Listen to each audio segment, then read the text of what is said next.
அன்பினர்களே, இன்றைய செவ்வாய்க்கிழமை அதிகாலை வரையும் மிகப்பெரிய ருத்ர தாண்டவம் ஒன்றை ஈரான் ஆடி இருக்கின்றது.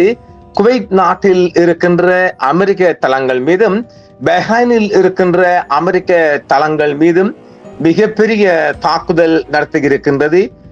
அதிகமான சேதங்கள் ஏற்பட்டு இருக்கின்றது. அதை காயங்கள் ஏற்பட்டென்றுதான் அமெரிக்கா சொல்கின்றார்.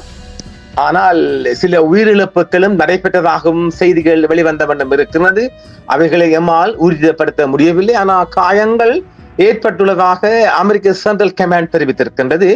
தொடர்ந்து நடைபெற்று வரும் பதிலடி தாக்குதலின் ஒரு பகுதியாக குவைத் பஹ்ரைனில் உள்ள அமெரிக்க தளங்கள் மீது ஈரான் மிகப்பெரிய அதிரடி தாக்குதல்களை மேற்கொண்டிருக்கின்றது. தொடர்ந்து நடைபெற்று வரும் பதிலடி தாக்குதலின் ஒரு பகுதியாக குவைத் மற்றும் பஹ்ரைனில் உள்ள அமெரிக்க தளங்களை இலக்கு வைத்தும் அந்த தளங்களின் உட்கட்டமைப்புகளையும் குறிவைத்து ஏவுகணை மற்றும் ஆளில்லா விமானங்களின் புதிய அலை தாக்குதல்களை நடத்தியுள்ளதாக IRGC இன்று செவ்வாய்க்கிழமை நண்பகல் உத்தியோகபூர்வமாக தெரிவித்திருக்கிறது.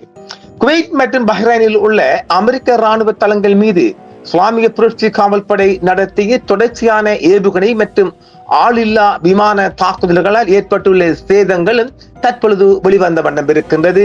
அவைகளை அமெரிக்க பத்திரிகைகளும் வெளியாகி இருக்கின்றது. அமெரிக்க பேப்பர்கள் நிறைய இந்த செய்திகளை வெளியாகி இருக்கின்றது.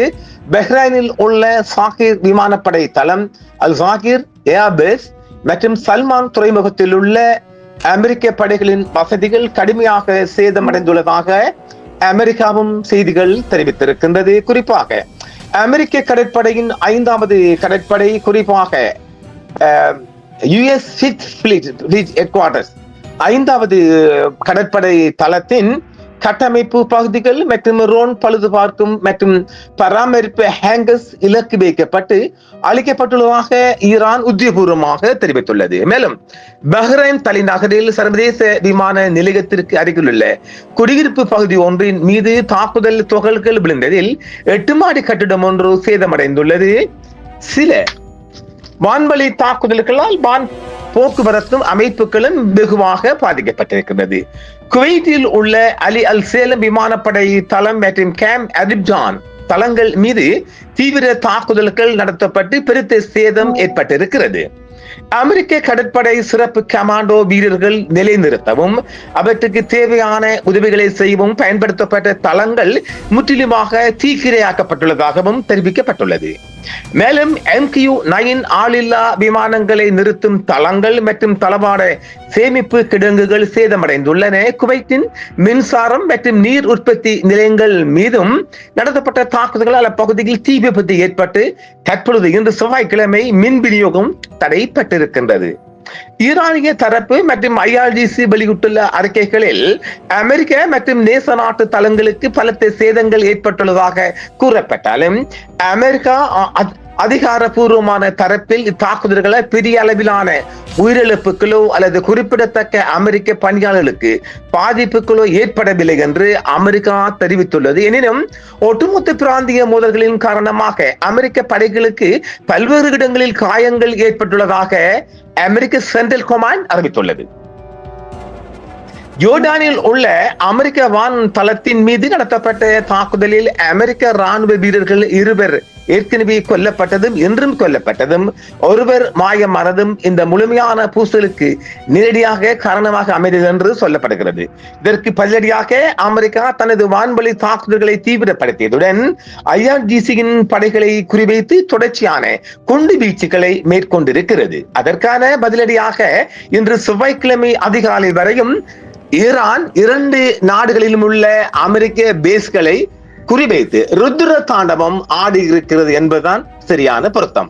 இந்த தாக்குதல்கள் வெறும் வான்வழி தளங்களுடன் மட்டும் நின்று விடாமல் உலகளாவிய எண்ணெய் வர்த்தக பாதையான ஹார்முஸ் நீரிணை ஊடாகவும் கட்டுப்பாட்டை கைப்பற்றும் தீவிர மோதலாகவும் உருவெடுத்துள்ளது. இப்பகுதியில் அமெரிக்க உளவுத்துறையின் வழிகாட்டுதலோடு இறங்கியதாக கூறப்படும் எண்ணெய் டேங்கர்களை குறிவைத்து ஈரான் கடற்படை நடவடிக்கைகளை மேற்கொண்டதுடன் வர்த்தக கப்பல் போக்குவரத்தையும் ஈரான் தடை செய்திருக்கிறது.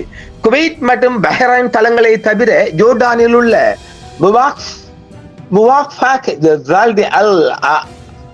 வான் தளத்தின் மீதும் தீவிர தாக்குதல்கள் நடத்தப்பட்டு அமெரிக்க போர் விமானங்கள் சேதப்படுத்ததாக ஈரான் தரப்பு செய்திகள் தெரிவிக்கின்றன.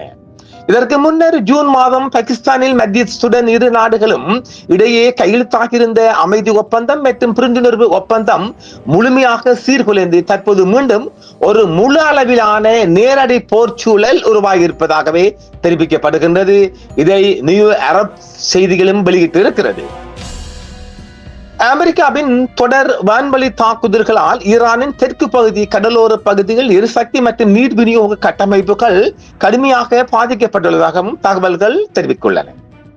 இந்த தாக்குதல்கள் குவைத்தில் நிலைநிறுத்தப்பட்டுள்ள குழந்தைகளை கொல்லும் அமெரிக்க ராணுவத்தைச் சேர்ந்த ஒரு நீண்ட தூர ரேடார் தளம், ஒரு தகவல் ஒலிபரப்பு தொடர்பு மையம், செயற்கைக்கோள் பெறும் அமைப்புகள் மற்றும் ஒரு ஏவுகணை தடுப்பு ரேடார் ஆகியவற்றை குறிவைத்தது என்றும், அந்த வசதிகள், ஏவுகணைகள் மற்றும் ஆளில்லா விமானங்கள் தாக்கப்பட்டு அளிக்கப்பட்டன என்றும் ஈரான் தெரிவித்துள்ளது.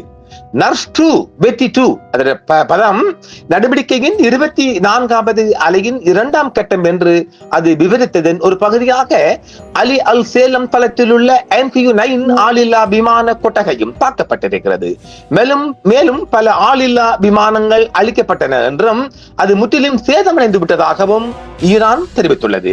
விரிவான வான் மற்றும் ஏவுகணை நடவடிக்கைகளுக்கான தடைகளை முறியடிப்பதற்காக இந்த நடவடிக்கைகள் மேற்கொள்ளப்பட்டதாக IRGC கூறியதுடன் ஆக்கிரமிப்பாளர்களுக்கான தண்டனை தொடரும் என்றும் ஈரான் இன்று செவ்வாய்க்கிழமை உறுதியளித்துள்ளது. இதற்கிடையில் செவ்வாய்க்கிழமையாக இன்று குவைத்தில் உள்ள 3 முக்கிய அமெரிக்க தளங்களை குறிவைத்து அளிக்கும் ட்ரோன்களை கொண்டு நடத்தப்பட்ட நடவடிக்கைகளை காட்டும் காணொளிகளை ஈரானிய ராணுவம் வெளியிட்டுள்ளது.